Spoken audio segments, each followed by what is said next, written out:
no dia 24 de fevereiro, a Rússia invadiu a Ucrânia, dando início a mais uma guerra no nosso muito recente século 21. E as cenas de guerra são aterradoras. Eu vou poupar vocês das mais dramáticas, tá? Vou escolher algumas a dedo, mas eu quero que vocês percebam o sofrimento. Os que mais sofrem são os civis, não são soldados, né? Pessoas que não pegam em armas, mas se veem envolvidas no confronto, são obrigadas a fugir. E se envolve com essa angústia de ter que deixar o seu lar para preservar a vida da família, deixam todos os seus bens. Números atualizados dizem que 5 milhões de ucranianos saíram do seu país para algum lugar, procurando abrigo e fugindo da guerra. Afeta as pessoas, afeta os animais, afeta diretamente os ucranianos, mas afeta indiretamente o mundo inteiro, como vocês já devem ter visto nos jornais. A destruição, ela é aterradora. Aquilo que levou uma vida para ser construído, muitos anos para ser construído, é destruído em apenas um instante com um só míssil. Um lugar onde as crianças brincavam com seus patinetes se transforma em uma cena de guerra, depois que a guerra se instala no lugar. A morte e a guerra andam juntas, e a dor é excruciante para quem encara a morte de perto. A guerra também é cruel, especialmente com as crianças que são tiradas de um sonho e inseridas num pesadelo sem fim. Imagine você como criança ser tirado da sua cama às pressas pelo seu pai, por sua mãe, e fugir sem saber se vai conseguir atravessar a linha de tiro, chegar a um lugar seguro. A ONU estima que cerca de 5,2 milhões, de um total de 7,8 milhões de crianças no país, na Ucrânia, estão fora do seu lar, ou num carro, ou num abrigo, ou na casa de alguém, ou escondido em algum canto. Infelizmente, elas também são vítimas da guerra. Essa foto me chocou. Ela aconteceu numa estação de trem, onde centenas de pessoas, de famílias, mulheres, crianças e idosos estavam tentando pegar um trem para fugir. Um míssil caiu ali e atingiu os que ali estavam. Há cenas com corpos de mulheres estupradas, mortas, queimadas e empilhadas embaixo de pneu, deixada no canto da estrada. Eu não trouxe isso para vocês, mas tudo isso nos faz perguntar: por quê? Por que que a guerra acontece? Por que que Deus permite tanto sofrimento? Por que que Deus simplesmente não impede os poderosos que ficam promovendo esse tipo de flagelo? São perguntas difíceis de responder. Por isso o tema da mensagem de hoje é Deus e as guerras. E eu quero que Deus fale ao nosso coração. Eu queria convidar você para nós orarmos mais uma vez. Feche os seus olhos. Senhor, hoje nós vamos tratar de um tema espinhoso, difícil de assimilar quando a gente sabe que tem um Deus poderoso e amoroso, e ao mesmo tempo que nós vemos cenas como essa tomando parte da história, na nossa história atual. Nós queremos, ó Deus, também interceder por todos que estão envolvidos pela guerra diretamente. Homens, mulheres, crianças, idosos, aqueles que já sofrem a dor da perda, aqueles que estão tentando preservar a sua vida. Tenha misericórdia, Deus. Guarda essas pessoas, protege essas pessoas. E só o Senhor pode trazer um fim a esse conflito. Só o Senhor pode proteger o nosso mundo desse mal. E nós pedimos que o Senhor tenha misericórdia da humanidade, tenha misericórdia especial dos ucranianos, dos russos, tenha misericórdia da nossa geração, e tenha misericórdia de nós essa noite. Abre o nosso coração para entender a Tua palavra e tomar uma atitude que seja coerente com ela. Todos aqueles concordam, dizem amém. Amém. Hoje a gente vai começar uma nova série, na realidade um novo estudo, que vai se prolongar por bastante tempo, porque nós vamos estudar o livro de Daniel, o livro do profeta Daniel. O nome dessa série é Exilado, né? Exilado na Babilônia, a vida com Deus em um mundo sem Deus. E eu quero te ajudar a entender como sobreviver e atuar num mundo pagão, num mundo que preza valores que nós não prezamos, num mundo que ama coisa que nós não amamos, um mundo que é conflitante contra o reino de Deus. É difícil viver como cidadãos do reino de Deus num mundo que não se sujeita a Deus. Por isso, a intenção dessa série é te ajudar com isso. Esse ano será, mais uma vez, um ano difícil. Um ano de muito discurso, de muita mentira, um ano de muita pregação de um evangelho que não é o evangelho de Cristo, e nós temos a tendência de ficar confusos. Duas coisas podem acontecer em relação aos cristãos daqui em diante. Uma coisa é a perseguição. Como Daniel foi perseguido e outros cristãos foram perseguidos na história, cristãos serão perseguidos por causa das suas ideias, por causa das suas escolhas, por causa do seu voto, por causa da sua moral, da sua ética, dos seus valores. E vocês vão ter que lidar com isso. Vocês precisam preparar os seus filhos para lidar com isso. Vocês precisam preparar uns aos outros para lidar com esse tipo de dificuldade. Mas não é só a perseguição que nós vamos enfrentar. Quando nós vivemos numa Babilônia, nós devemos enfrentar também a sedução que a Babilônia representa para nós, para não cairmos na sedução e nos desviarmos do caminho. Nós também vamos poder aprender um pouco mais sobre a soberania de Deus, mesmo num momento como esse de caos, e sobre também a nossa responsabilidade de nos mantermos fiéis a Deus, mesmo no contexto como esse. Apesar de no livro de Daniel não estar relatado o contexto, o que aconteceu antes de Daniel ir parar na Babilônia, eu quero mostrar para vocês que o contexto foi guerra. E é por isso que o tema de hoje é Deus e as guerras. A história de Daniel começa com guerra. Se você puder abrir a sua Bíblia, por favor, em Daniel capítulo 1. Vocês ainda têm isso na casa de vocês, não? Tem? Há um episódio, aí, aliás, um exemplar. Eu estou aceitando o de celular também hoje, pode usar, mas por favor, vamos lá. Vocês estão ficando mal acostumados, vir para a igreja, o pastor coloca ali, você não lê.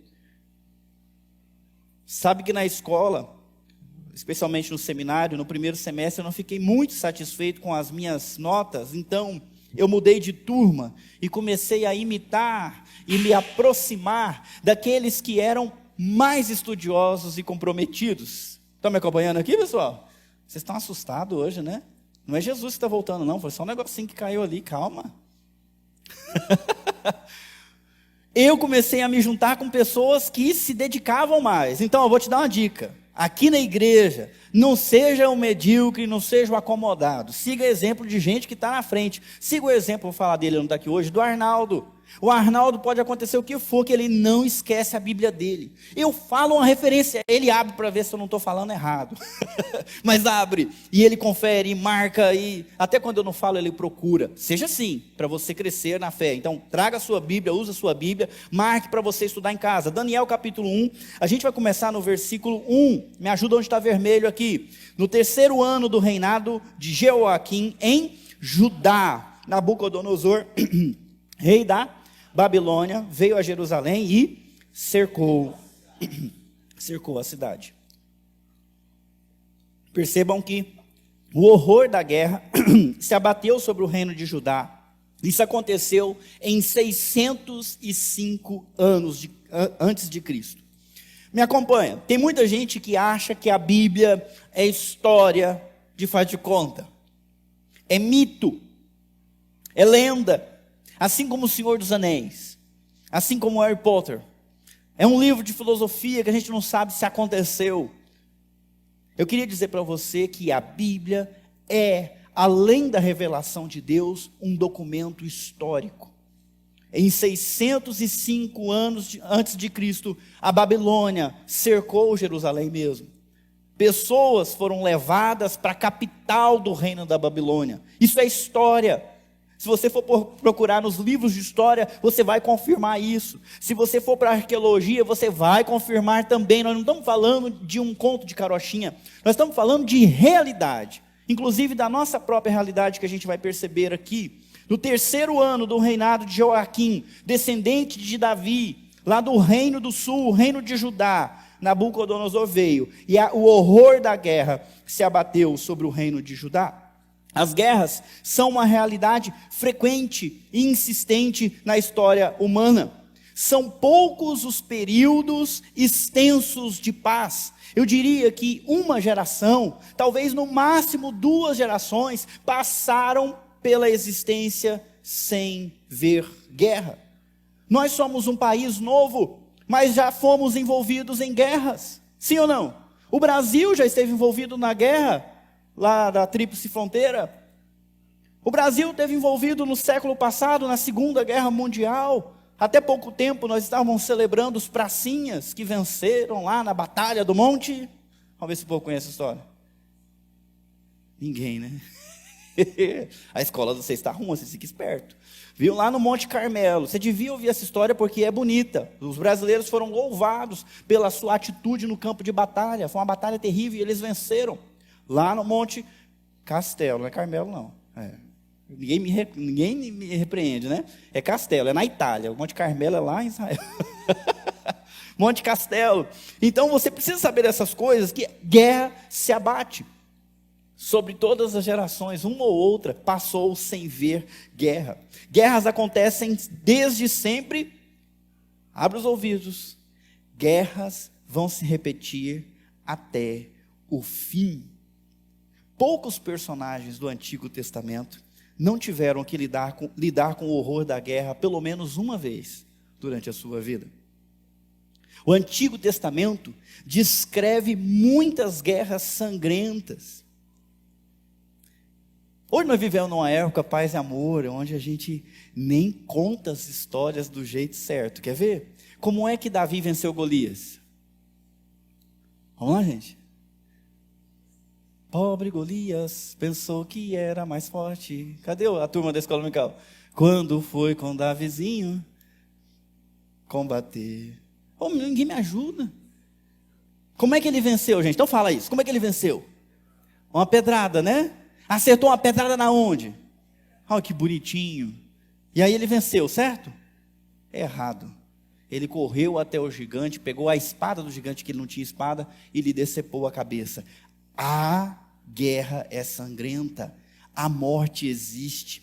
Após a vitória de Davi sobre o gigante, duelo homem a homem, o povo de Israel, o exército se encheu de garra e partiu atrás do exército filisteu, e corpos ficaram pelo caminho. Foi uma vitória absurda e uma batalha sangrenta, horrível. Não estou falando de tiro, nós estamos falando de luta com espada, com lança, com porrete, com tudo isso que o povo usava naquela época. O horror da guerra está presente na Bíblia, especialmente no Antigo Testamento. Tanto é que no Antigo Testamento, muitas vezes Deus é chamado de o Senhor dos Exércitos. Olha aí, o Senhor dos Exércitos. Mas quando a gente parte para o Novo Testamento, a gente tem o Príncipe da paz. E quando a gente olha para isso, parece que Deus é diferente no Antigo Testamento do que Ele é no Novo Testamento. Enquanto o Antigo Testamento explicita as guerras, o Novo Testamento não faz o mesmo, não conta a respeito das batalhas. E a gente pensa, Deus mudou do Antigo para o Novo. Como que a gente pode conciliar Deus e a realidade das guerras que continuou acontecendo na época do Novo Testamento, pós-Novo Testamento, e continua acontecendo até hoje? Por que as guerras acontecem, afinal de contas? É essa a pergunta que nós queremos responder no dia de hoje. Achar que Deus mudou não serve como resposta, não compreende a realidade de quem Deus é e como Ele age, até através de eventos trágicos e terríveis, como a guerra. Então vamos lá, para responder a pergunta, do porquê as guerras acontecem, eu vou te dar primeiro uma resposta bonitinha, uma resposta da ciência, ok? Uma resposta politicamente boa para vocês. As guerras acontecem quando os povos e civilizações têm interesse de expansão política, econômica e social conflitantes. Por exemplo, pense na Babilônia, um reino com seus interesses de expansão política, econômica e social. Ela começou a se expandir por volta de 1700 a.C. e se tornou um grande império. Porém, pouco acima no norte, havia o reino da Síria, que também tinha planos de expansão econômica, territorial, política. E houve um embate entre Babilônia e a Síria, e quem venceu foi a Síria, e a Síria começou a cobrar imposto da Babilônia, e a Babilônia ficou ali no ostracismo por mais de 1000 anos. Vocês estão acompanhando? Não muito longe dali, existiu e foi grande por muito tempo o reino do Egito, dos faraós. E por muitas e muitas vezes esses reinos se chocaram através de guerras. Alianças foram feitas, alianças foram quebradas, acordos de mútua proteção. Vocês acham que ONU, OTAN é coisa de hoje? Não. Tratado de mútua proteção é coisa muito antiga.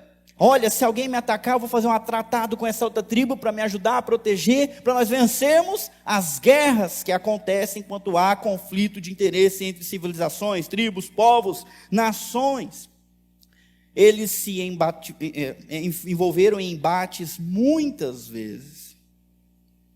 Se uma nação bobeasse, ela poderia ser escravizada e destruída. Mas a guerra, ela se desenvolvia especialmente através do poder de guerra e da estratégia de guerra. Quem fosse o mais poderoso, quem tinha mais estratégia, acabava prevalecendo. Agora, se uma nação fizesse os planos certos, talvez ela pudesse se estabelecer e expandir o seu domínio.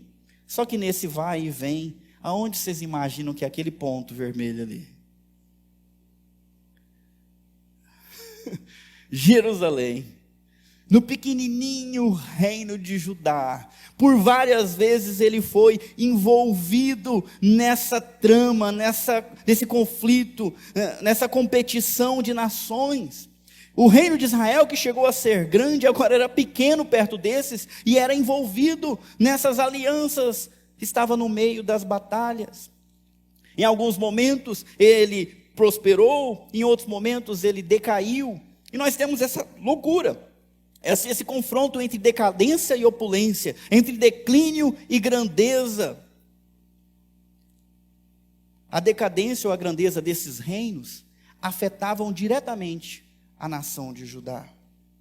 E aí eu quero fazer uma pausa e voltar para os dias de hoje, porque às vezes vocês não estão pensando nisso. Olhando para o mundo hoje, que nações estão em declínio? Quais estão em crescimento? Você está comigo ainda, pessoal? Só me dá um oi para saber, porque hoje eu estou falando um pouquinho mais de geografia, história, e tem muita gente que não gosta de escola, né? Vamos lá. O declínio e a grandeza dessas nações, a Síria, a Babilônia e Egito, afetaram diretamente a história do povo que vivia na onde? Em Judá, o povo de Deus. Eu pergunto para você, quais nações estão em declínio? Quais estão em crescimento? Você sabe? Você está acompanhando isso? Não pense você que isso não vai nos afetar, porque vai nos afetar sim. Outra pergunta, como que isso pode nos afetar como nação? O presidente esteve lá no país chamado Rússia para garantir o que mesmo? Quem lembra? Quem está acompanhando o jornal? Fertilizantes. Felizmente conseguiu, os fertilizantes vieram. Vieram na hora certa, porque nesse momento no Reino Unido, os ingleses têm um limite de óleo de soja que eles podem comprar. Está faltando. E a soja é produzida onde? Vamos lá, pessoal, me ajuda. Ucrânia. E um outro produtor muito grande? Brasil. E se não tivesse os fertilizantes? Talvez o nosso mundo passe por uma crise de fome, guerras, declínio e crescimento de nações nos afetam diretamente, afetam o mundo inteiro, porque tudo hoje está conectado. Como que o declínio das nações que eram grandes e o crescimento daquelas que não eram vai nos afetar como nação? Como vai nos afetar como cidadãos? E como cristãos? Como é que isso pode nos afetar? Se uma nação comunista, por exemplo, se torna a maior influente no mundo, como que isso vai nos afetar? Vocês sabem? Imaginam? Vocês sabem o que um cristão passa dentro de uma nação comunista? Se ele pode adorar a Deus, se ele pode ter uma cruz dentro da sua igreja, se ele pode se reunir livremente, vocês sabem disso? Não. Não pode. Uma nação islâmica persegue os cristãos, mata os cristãos. Então, se eles crescem, isso afeta a gente de um jeito ou de outro. Eu quero que você pense sobre isso. E agora eu vou piorar a tua situação. Como que isso vai afetar os nossos filhos? Como que isso vai afetar os nossos netos? E como que isso pode afetar os nossos bisnetos? Você deveria estar preocupado com isso, porque o povo de Judá se esqueceu de se preocupar com isso. E olha só o que aconteceu. No 3º ano do reinado de Joaquim em Judá, Nabucodonosor, rei da Babilônia, veio a Jerusalém e cercou a cidade. A guerra chegou até eles. E para piorar, me ajudem aí. Quem, gente? Não está errado o texto bíblico? Não devia ser o exército dele lhe deu a vitória? Mas está escrito, o Senhor deu a vitória a Nabucodonosor sobre Joaquim, rei de Judá. O povo de Deus não permaneceu isento no confronto geopolítico das nações. Babilônia contra a Síria venceu, contra o Egito venceu, e Judá no meio também perdeu. Foi atacado pelos assírios muitas vezes, se safou. O reino do norte de Israel não se safou, foi levado embora. Foi atacado pelos egípcios e por fim foi atacado pelos babilônios nessas batalhas que nós estamos vendo aí. Não só foi atacado, como foi derrotado. E nos assusta ver que foi Deus que deu a vitória para o rei inimigo. Não obstante o poder bélico da Babilônia, a estratégia de guerra da Babilônia, não foi isso que determinou a vitória deles. O que determinou a vitória dos babilônicos foi que Deus deu a vitória para eles. Deus e as guerras. Eu já falei para você do aspecto geopolítico. Agora eu vou mostrar para você um aspecto teológico. Foi Deus que deu a vitória para quem venceu. E você já deve estar pensando, peraí, agora eu já não estou entendendo mais nada. Quando o povo de Israel foi tirado do Egito para a terra prometida, a terra estava ocupada por muitos povos. Eles eram escravos, não tinham treinamento militar. Deus disse, eu vou guerrear por vocês. E aqueles, pé rapado, com coisas do Egito, conquistaram aquela terra e venceram as pessoas que moravam lá, os exércitos, conquistaram as cidades muradas. Lembra da história de Jericó? Por que eles fizeram isso? Por que eles conseguiram enfrentar exércitos mais poderosos e estabelecidos? Vamos lá, gente. Por quê? Por quê? Deus deu a vitória. Então nós temos essa perspectiva teológica. Você quer entender por que Deus deu a vitória para Nabucodonosor? Por que as guerras acontecem? Resposta bíblica. As guerras são uma manifestação do cálice da ira de Deus como justo juízo por gerações de corrupção, violência, perversão e maldade. Falei muito e rápido. Eu vou repetir um pouquinho mais devagar para você pegar aí. As guerras são uma manifestação do cálice da ira de Deus como justo juízo sobre um povo que há gerações e gerações tem insistido na corrupção, na violência, na perversão e na maldade. Pastor, de onde você tirou isso? Da Bíblia. Muito antes deles conquistarem a terra, Deus já tinha dado essa lei para eles, dizendo, se vocês obedecerem os meus mandamentos, se vocês forem fiéis a mim, vocês serão abençoados.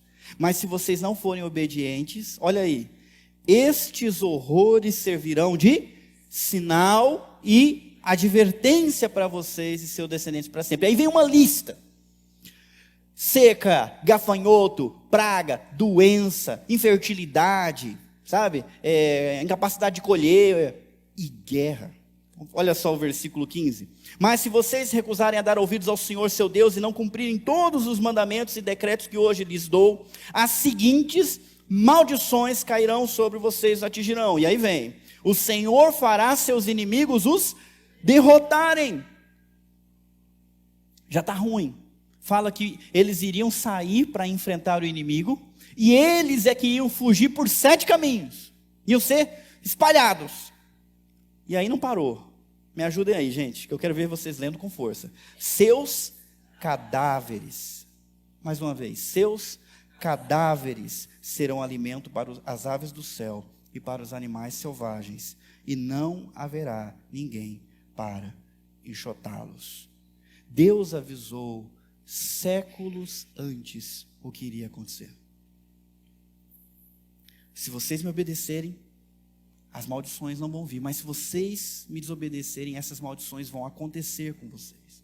As guerras são a manifestação do cálice da ira de Deus como justo juízo em cima de um povo que por gerações amou a corrupção, violência, perversão e maldade. Interessante que as maldições são opostas às bênçãos. Se eu fosse ler para vocês, eu não trouxe aqui para mostrar, mas em Deuteronômio 28, versículo 7, a bênção da obediência é: o Senhor derrotará seus inimigos quando eles os atacarem. Eles virão contra vocês de uma direção, mas serão dispersados em 7 direções. Assim todas as nações da terra verão que vocês são um povo que o Senhor tomou para si, e os temerão. As outras nações vão respeitar e ter reverência para com vocês, não vão mexer com vocês. Se derem ouvidos a estes mandamentos que hoje lhes dou, e se os cumprirem fielmente, o Senhor os fará cabeça e não cauda. Tem muita gente que usa isso no aspecto individual. Deus me escolheu como cabeça e como não cauda. Não foi isso, gente. A Bíblia está dizendo para a nação. A nação vai estar na frente, a nação vai se despontar, ela não vai ser cauda, ela vai ser cabeça. Nação. Se você quer que esse versículo se torne realidade para a sua vida, só se torna se o Brasil se tornar cabeça. E isso depende de obediência, de temer a Deus, de valores corretos, de pais, filhos e netos respeitando e amando o seu Deus de coração. Vão se tornar cabeça e não cauda, e vocês estarão sempre por cima e nunca por baixo. E o contrário também é verdade. Vamos lá? Você verá seus filhos e filhas serem levados embora como escravos. Nós não estamos vendo isso acontecer? Crianças fugindo hoje na Ucrânia. E se acontecesse com os nossos filhos? Com as nossas mulheres? Com os nossos idosos? Porque isso não é só um problema geopolítico. Isso é a manifestação de juízo. Sentirá intensa saudade deles, mas nada poderá fazer. Versículo 36, o Senhor enviará vocês e o seu rei para o exílio, numa nação que vocês e seus antepassados não conheceram. Ali adorarão deuses de madeira e de pedra, que é o que acontece em Daniel. Dos confins da terra, Deus prometeu séculos antes. Vamos lá. O Senhor trará contra vocês uma nação distante, que se lançará sobre vocês como um abutre. Será uma nação cuja língua vocês não compreendem. Povo feroz e cruel, que não tem respeito pelos idosos, nem pena dos jovens. Crianças de 13 anos estão sendo assassinadas à traição na Ucrânia. Uma família combinou com os russos: nós somos civis, nós queremos escapar disso, nós não queremos nada com vocês. E os soldados disseram: podem ir, boa sorte para vocês. Um comboio de carros estava passando na estrada, abriram tiro dos dois lados, um dos carros, ninguém que estava lá dentro sobreviveu, incluindo um menino de 13 anos. A mãe salvou o caçula, arrastando no chão, puxando ele pelo capuz da sua blusa. Ele falou: eu só vou viver porque eu ainda tenho esse para cuidar, porque eu estou muito triste. Está acontecendo nesse instante, no mesmo país, onde surgiu um movimento conhecido como Fêmen, onde mulheres, combatem o patriarcado, os valores cristãos, fizeram protestos em igreja, mostrando os seus seios. Um dos primeiros protestos que eles fizeram foi ir até o Kremlin, mexer com Putin. Vá para o jornal, você vai ver. As mulheres estavam lá protestando com Putin, contra o Putin. Eu vou continuar, porque eu estou ficando, sei lá, assustado com isso. Sua vida estará sempre por um fio. Passarão os dias e as noites com medo, sem ter certeza se sobreviverão. Vocês lembram o que aconteceu com os judeus? Quando um tal de Amã ascendeu no Império Medo-Persa e resolveu que não gostava dos judeus e marcou um dia para matar todos, como é que os judeus ficaram? Com medo, sem saber se iriam viver no dia seguinte. Graças a Deus ele levantou Esther para protegê-los. Sadraque, Mesaque e Abednego estão lá participando da reunião como conselheiros do rei. De repente o rei inventa que eles vão ter que adorar um Deus que eles não querem adorar. Se recusaram. Nós vamos ver essa história. O que o rei resolveu fazer com eles? Matar. Antes disso, o rei teve um sonho, não lembrava do sonho, queria que alguém dissesse qual era o sonho e qual era a interpretação do sonho. Nenhum feiticeiro, nenhum maga, nenhum sábio conseguiu dar a resposta para o rei. Ele falou, então vocês não servem para nada. Mata todos os conselheiros do rei. Todos, não servem para nada. E mandou matar. Inclusive, Daniel, dá o nome verdadeiro deles. Azarias. Realmente vocês têm que continuar vindo na igreja. Não pode perder uma mensagem dessa série. Tá ok? Gente, vocês não estão entendendo, vocês estão mal. Nós estamos muito mal. Se o povo de Israel que sabia de cor experimentou o horror da guerra, e nós que não sabemos nem de cor que dirá viver. Nós precisamos conhecer essas histórias, para que mal pior não sobrevenha sobre as nossas vidas. Eu não vou ler para vocês aí, né? Não tem aí, mas eu leio aqui. Versículo 52 de Deuteronômio 28. Atacarão suas cidades até derrubarem todos os muros fortificados de sua terra, as muralhas nas quais vocês confiavam como proteção. Atacarão todas as cidades da terra que o Senhor seu Deus lhes dá. Eles estavam recebendo, Deus já estava prometendo o que ia acontecer no final. O cerco e a grande aflição que o ataque inimigo causará serão tão terríveis que vocês, abre os ouvidos, comerão a carne de seus próprios filhos e filhas que o Senhor, seu Deus, lhes deu. A guerra é horrível ou não? Eu não coloquei aqui, mas fala que a mulher ia brigar, ia esconder do marido e dos filhos a própria placenta para ela comer sozinha. Tamanha a fome no cerco de guerra causado pelo rei babilônio. Tudo isso veio sobre Judá, mas não sem avisos prévios. O primeiro profeta que Deus levantou para chamar a atenção deles e alertar, cuidado com o rumo que vocês estão seguindo, foi o próprio legislador Moisés. Ele foi o primeiro profeta que em Deuteronômio 31, versículo 29 diz: sei que depois da minha morte vocês se tornarão inteiramente corruptos e se afastarão do caminho que lhes ordenei que seguissem. Nos dias futuros, a calamidade cairá sobre vocês, pois farão o que é mal aos olhos do Senhor e provocarão a ira dele contra seus atos. O profeta avisou, ninguém podia dizer que não foi avisado. Vamos continuar. Versículo 2: o Senhor lhe deu vitória sobre Joaquim, rei de Judá, e permitiu que levasse para a terra da Babilônia alguns dos utensílios sagrados do templo de Deus. Nabucodonosor os colocou na casa do tesouro de seu Deus. Olha só, até esse detalhe o texto bíblico nos coloca. O povo de Israel tinha construído um templo que Deus batizou com a sua presença. No lugar mais santo desse templo, tinha uma sala fechada com uma cortina de pele de animais, e lá dentro nós tínhamos a Arca da Aliança. A tampa dessa arca se chamava propiciatório, E em cima do propiciatório haviam 2 querubins olhando para baixo, para a arca. E Deus disse: é aqui que eu fico.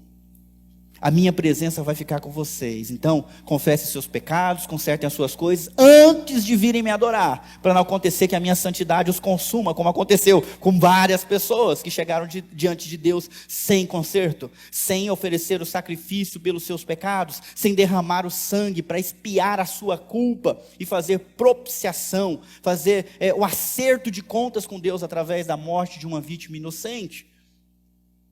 Deus manifestou a sua presença nesse lugar várias vezes, mas com o tempo, as gerações começaram a achar que porque eles eram descendentes de Abraão, porque eles tinham as tábuas da lei, porque eles tinham a arca da aliança, nada de mal ia acontecer com eles, porque eles tinham os utensílios santos e esqueceram de se santificar a si mesmo. Isso aconteceu várias vezes. Na época do profeta Samuel, eles estavam enfrentando os filisteus e achavam que eles estavam perdendo porque Deus não estava no meio da batalha. Então eles resolveram levar a arca da aliança para o meio da batalha. Os sacerdotes foram carregando. Hoje os filisteus venceram eles, ainda roubaram a arca. Para mostrar que muitas vezes as pessoas se firmam em algo vazio. Não, eu estou indo na igreja, nada de mal vai acontecer comigo. Não, eu tenho Deus, eu oro.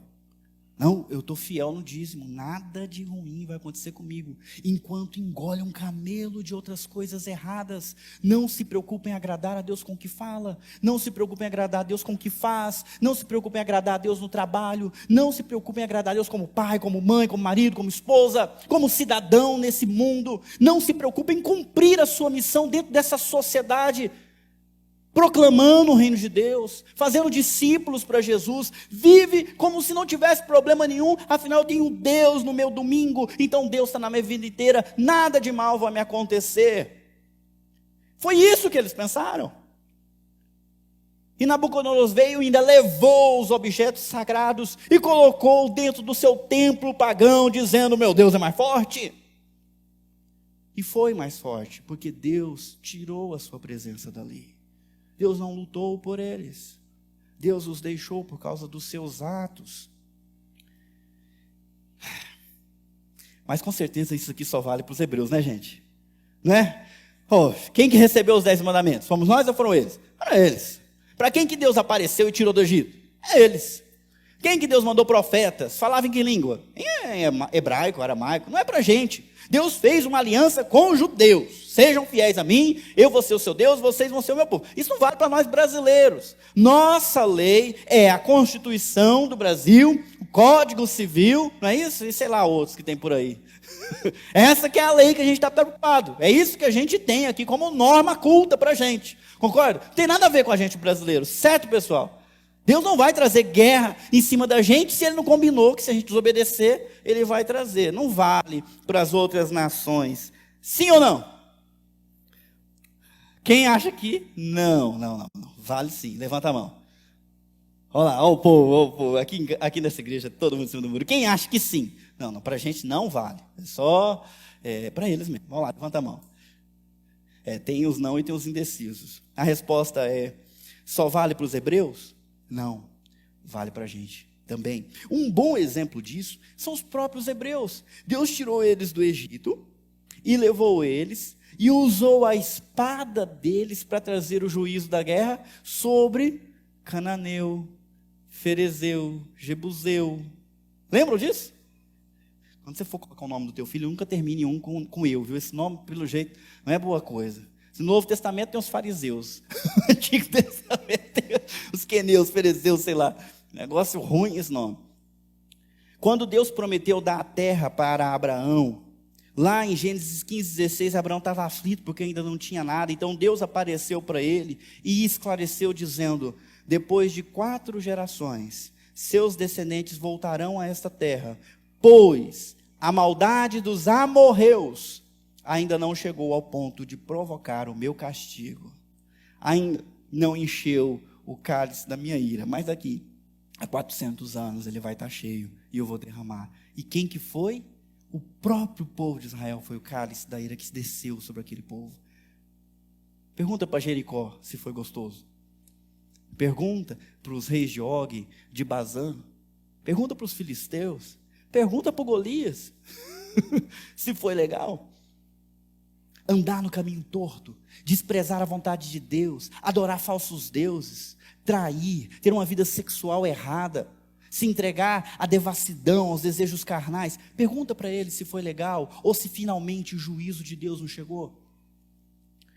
Esse exemplo é assustador. Eu dou outro exemplo. Deus trouxe a Babilônia contra os judeus, mas a Babilônia também exerceu um juízo além do que Deus queria.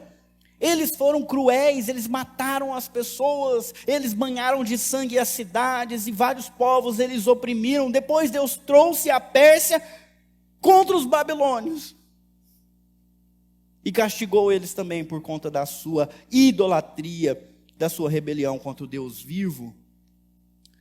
E pela frente nós temos a maior guerra de todas as guerras. O maior sinal de juízo contra a humanidade ainda aguarda o seu momento. O cálice está sendo cheio de pouquinho em pouquinho. Essa é a perspectiva teológica. Olha lá em Apocalipse capítulo 20, vocês me ajudam. Quando terminarem os 1000 anos, Satanás será solto da prisão e sairá para enganar as nações. Ele as reunirá para olha a guerra, a batalha. Um exército poderoso, incontável como a areia da praia, subiram pela vasta planície da terra e cercaram o acampamento do povo santo e a cidade amada.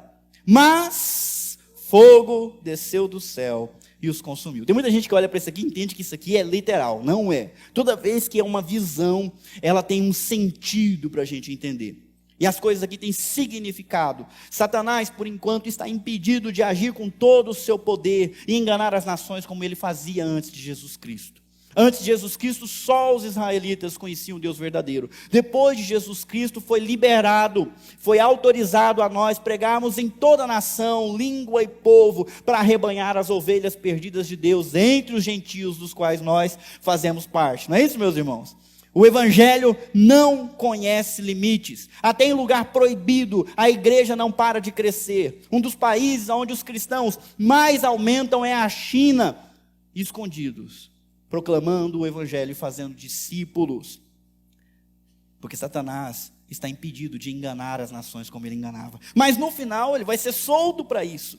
E ele vai gerar uma confusão. Aqueles que são de Deus vão ter que enfrentar o ódio, vão ter que enfrentar a raiva e a violência daqueles que são do diabo. E não vai ser pouca gente. Como a areia da praia, contra o povo santo, contra a cidade amada. Jerusalém significa a noiva, significa o povo de Deus. Eu e você somos a igreja de Deus. Se nós nos mantermos firmes no caminho do Senhor, nós vamos enfrentar essa perseguição e esse embate nessa última batalha, que talvez não seja uma guerra em si, mas uma perseguição contra os cristãos. E aí, vão ficar preocupados? Não, porque na hora do vamos ver, na hora da confusão que você pensa, o exército do mundo inteiro contra a gente, o que diz ali, gente? Mas fogo desceu do céu e os consumiu. Eu pergunto, você quer fazer parte do exército que Satanás está montando? Ou quer fazer parte do povo santo, da cidade amada, daqueles que lavaram as suas vestes no sangue do Cordeiro e são chamados por Deus de meu povo? Ele guerreia por esses, ele preserva esses, ele vence no nome deles, aliás, por eles. Será assim no final. Vou continuar aqui rapidinho para a gente terminar. Daniel capítulo 1, versículo 3. O rei ordenou que Aspenaz, o chefe dos seus oficiais, trouxesse ao palácio alguns dos jovens israelitas da família real e de outras famílias da nobreza. Esse foi o primeiro cerco a Jerusalém. Só as riquezas e só os jovens nobres foram levados. De outra vez, o rei também é levado e o estrago é maior. E até que vem uma terceira vez e tudo é destruído.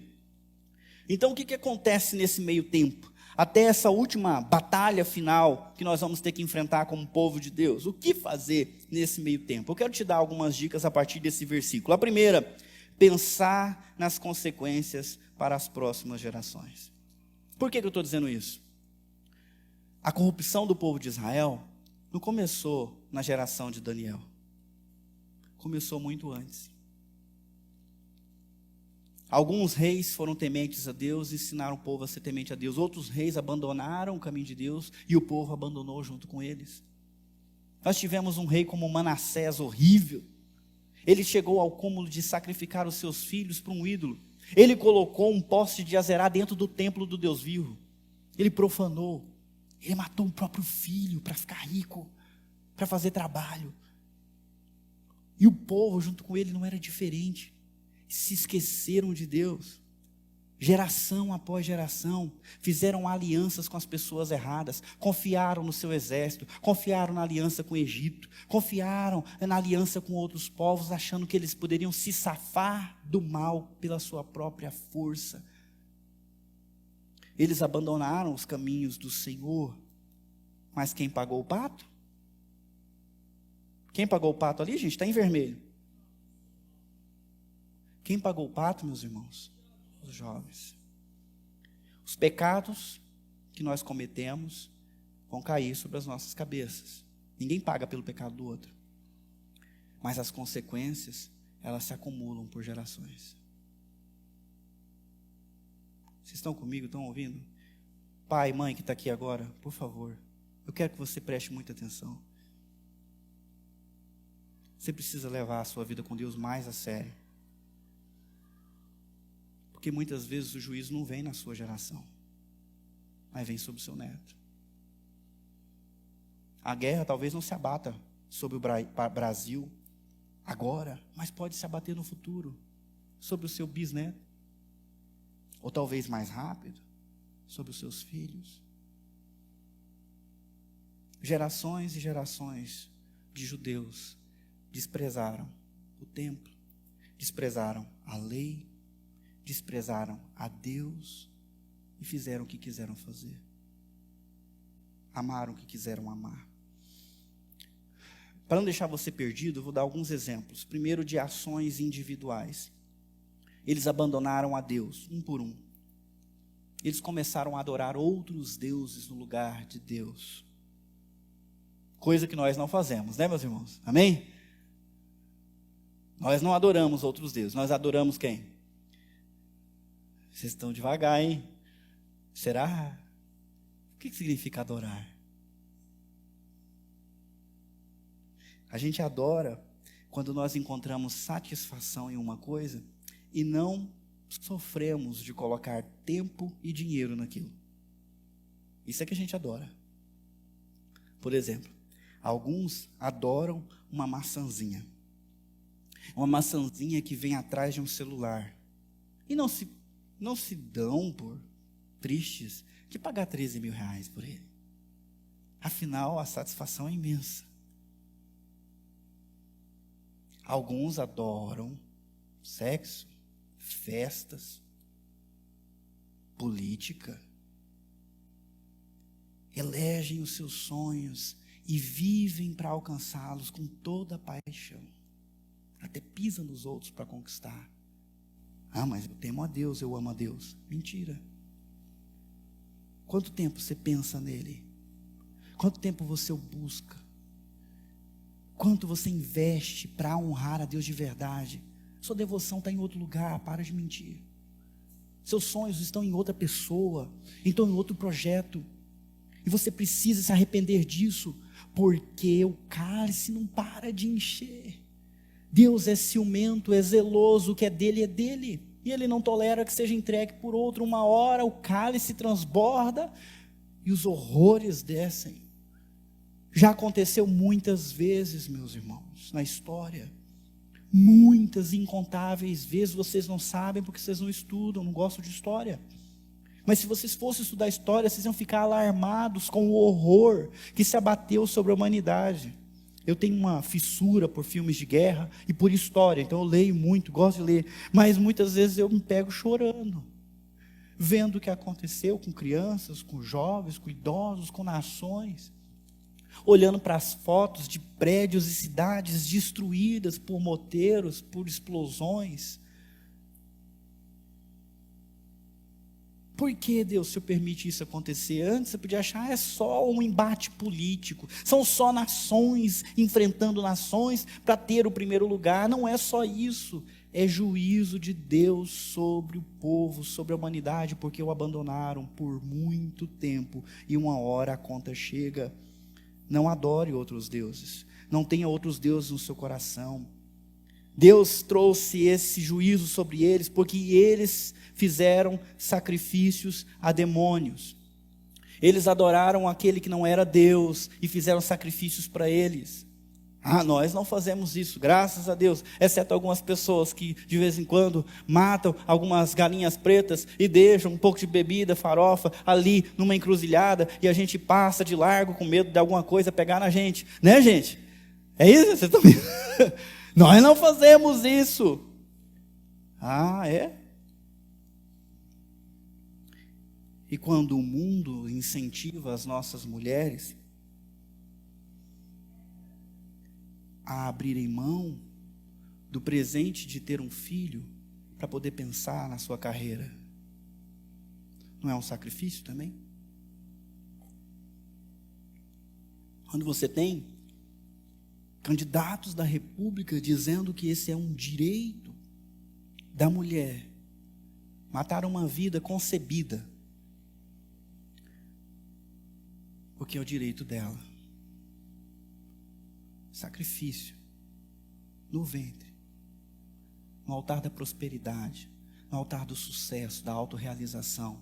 Você mata uma vida para continuar nutrindo os seus sonhos. Me desculpem, gente. Deus olha lá de cima e o seu coração se contorce. Nós estamos cercados por isso na América Latina. Todos os países ao nosso redor estão liberando o aborto. Já tem gente liberando o aborto com 9 meses. Um bebê formado, que ouve o som da mãe, do pai, está sendo morto no altar da felicidade. Isso está acontecendo, isso está entrando na cabeça das nossas crianças, dos nossos jovens, dos nossos adolescentes. Estão rompendo com a lei natural que Deus deu e ensinando as crianças que elas podem ser felizes fazendo o que elas querem. O que Deus quer não importa, a felicidade está dentro delas, é só elas escolherem. Menino, você pode ser menina, menina, você pode ser menino. Isso é coisa atrasada, isso é coisa de uma cultura cristã, moral atrasada. Nós progredimos, as coisas mudaram. Babilônia, ou como Judá, achando que isso era interessante, viver como as outras nações, é que era legal, é que era da hora, é que era moda. Abriram mão dos valores, dos mandamentos, dos estatutos e começaram a sacrificar a demônios. Tem gente que sacrifica o casamento em prol do trabalho, tem gente que sacrifica a igreja em prol da família, tem gente que sacrifica a comunhão com Deus em prol de outras coisas. Está cheio disso acontecendo dentro e fora da igreja. E o pior, se esquecem do Deus que os amou um dia. Aquela pessoa que sentiu perdão, que sentiu o toque do Espírito Santo, que sentiu, poxa, Deus mandou o Filho para morrer na cruz. Nós somos uma nação cristã, meus irmãos. Nós comemoramos o Natal, nós comemoramos a Páscoa esses dias atrás. E esquece o ano inteiro que esse Deus o amou. Que esse Deus quer ele num caminho estreito, mas que conduz para a salvação, e vive nos seus próprios caminhos, achando que Deus vai deixar por isso mesmo. Ações individuais enchem o cálice da ira, mas ações coletivas também, quando a nação se torna corrompida, e a injustiça tomou conta de Judá. Eles passavam para trás uns aos outros, eles mentiam na balança, eles mentiam no imposto, eles tentavam tirar vantagem uns dos outros. Graças a Deus o Brasil não é assim. Aqui no Brasil, quando alguém rouba, até aparece no jornal, de tão impressionante que é. A gente fica assustado. Não acredito que fulano roubou. Não acredito que tem ladrão no nosso país ainda. Não, o negócio é tão feio, que os juízes estão mandando devolver a droga para o traficante, porque a apreensão foi feita errada.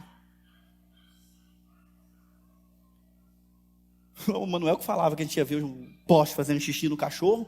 Está fazendo, meus irmãos. Está fazendo. Vocês não estão entendendo o que está acontecendo na nossa nação. Uma pessoa vê um celular no canto, ela pega, que sorte a minha, achei um celular. Ela não pensa, coitado de quem perdeu, será que eu consigo devolver para o dono? Carol perdeu o celular dela aqui na frente um tempo atrás. Usamos a localização, achamos, ligamos para ele, alguém atendeu, um cara do outro lado.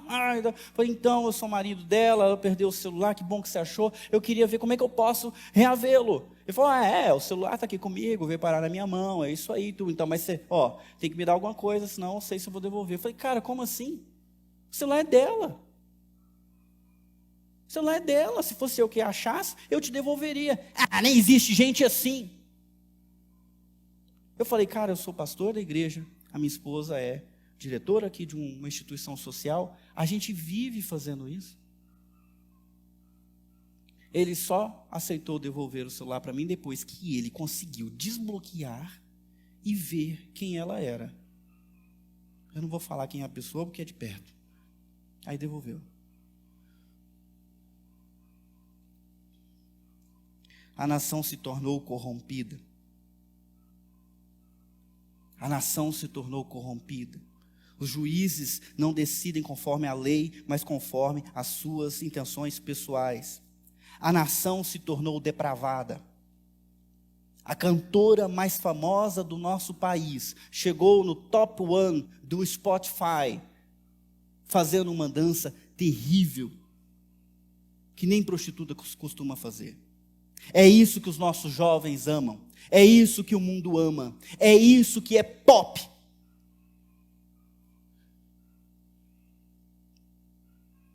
Depravação total na sexualidade, nos desejos. E o pior, para conseguir chegar lá, há indícios de que ela forjou um robô e muitos robôs para tocar a música dela mais do que o normal. Ou seja, ainda chegou lá com trapaça. Mas é a heroína, é o que todo mundo segue, é a mais popular. Abre a boca, só fala merda. E eu não estou, desculpa eu ter usado essa palavra, mas foi isso mesmo. Ela dá entrevista nos Estados Unidos, ou para os espanhóis, ela fala de cocô. Ela fala de cocô, gente. Eu estou falando sério, vai para o YouTube, pesquisa você. É disso que a pessoa fala, é esse o conteúdo que ela tem. Eu não desejo mal para ela precisa de Jesus Cristo quanto antes. Mas o que me preocupa é que é isso que enche o imaginário dos jovens, dos adolescentes e de muitos adultos. Como se fosse normal, depravação, insensatez. Dá para ver uma nação mais insensata do que a nossa nação brasileira. A pessoa não pensa no longo prazo, ela só pensa agora. Nós estamos num grande problema, nós temos que cuidar da inflação. Vamos imprimir dinheiro.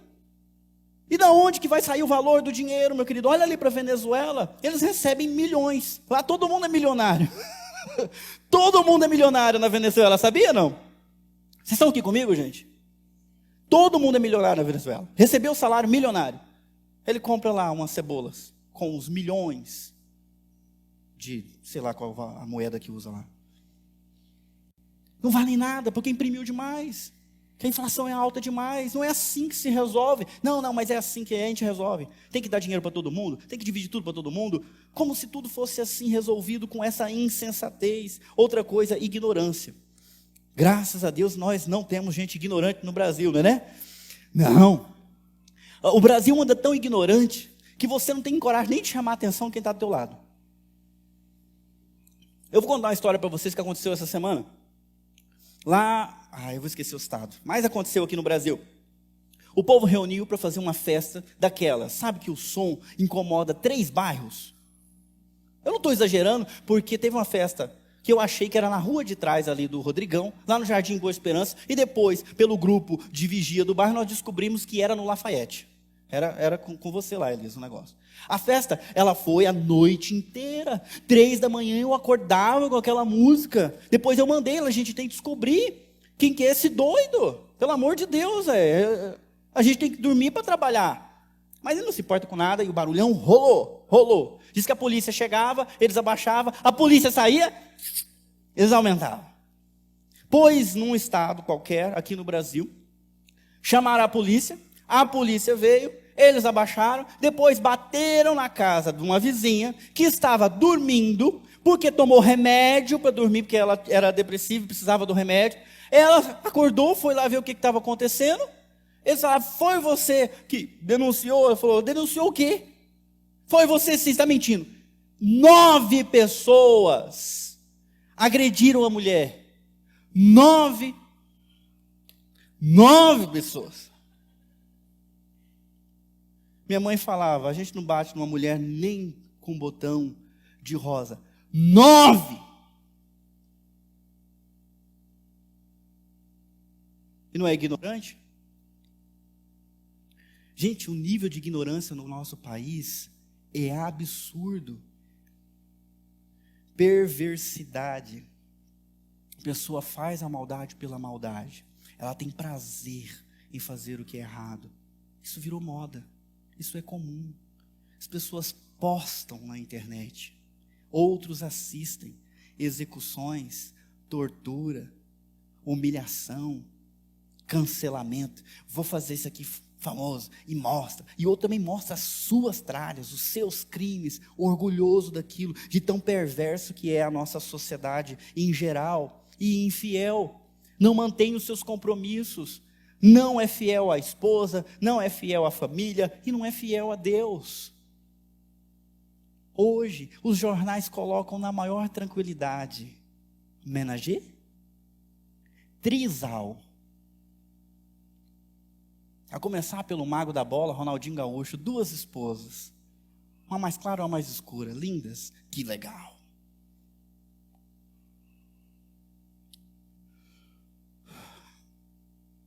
Eu fico pensando nos meus filhos. O que será deles? Se Deus se cansar disso. Nunca tivemos guerra no Brasil. Meus irmãos, não é questão geográfica, é questão moral, é juízo. Deus usa as guerras para derramar os seus justos juízos sobre a nação que por gerações amou a corrupção, a perversão e se esqueceu de Deus. O que nós vamos fazer nesse meio tempo? Primeiro, vamos pensar nas consequências para as próximas gerações. Pai, mãe, jovem, adolescente, você que ainda não tem filho, mas está namorando, olha o rumo que você está seguindo. Pensa no rumo que você está seguindo. Volta para o Senhor Jesus Cristo com todo o teu coração. Abra a mão das ideologias. Cuidado com as seduções de muitos discursos lá de fora que estão entrando dentro da igreja, que você acha que é certo e é armadilha. Cuidado com as alianças que você está fazendo. Volte para o Senhor com todo o seu coração. Marido, volte para o Senhor com todo o seu coração. Esposa, volte para o Senhor com todo o seu coração. Busque-o, porque a promessa é que aquele que buscar de todo o coração vai encontrá-lo. Ele se deixará ser achado por você, se você o procurar. Sério, pastor, nós temos esperança? Sim, ainda temos esperança, porque o juízo não foi derramado sobre nós ainda. Poucos anos antes de Nabucodonosor ir contra Jerusalém, um rei assírio veio e cercou a cidade. E mandou os seus emissários dar um recado. E os emissários deram um recado em uma língua que todos entendiam. Em hebraico. Então todo o povo estava ouvindo, e o recado era o seguinte: nós destruímos o Deus e o povo de fulano de tal, nós somos poderosos, nós fizemos isso, não fiquem confiando no Deus de vocês, não sigam o rei de vocês, senão vocês vão pagar caro, foi Deus que entregou a cidade de vocês na nossa mão, nenhuma nação em nenhum lugar consegue resistir ao nosso exército, nós vamos acabar com vocês. Os caras falaram: pelo amor de Deus, fala em aramaico, que é a língua de vocês, nós entendemos, não fala, assim que o povo vai ficar assustado. Fala: nós vamos falar para o povo, porque é eles que vão sofrer.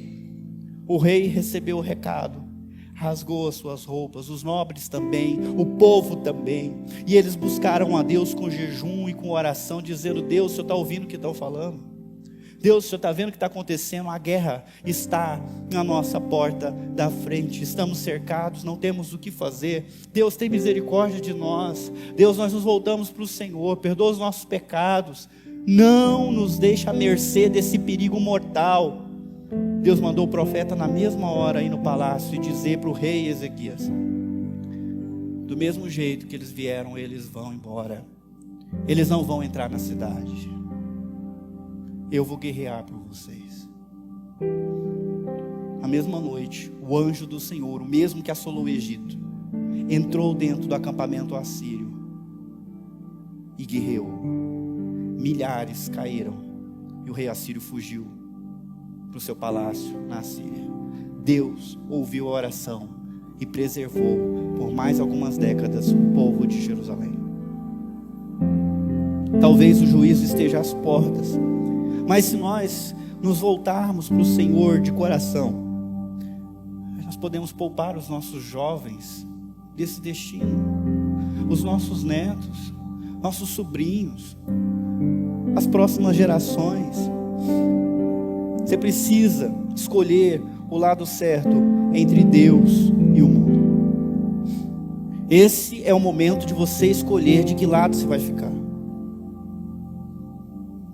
A batalha não acabou, ela se estende dia após dia.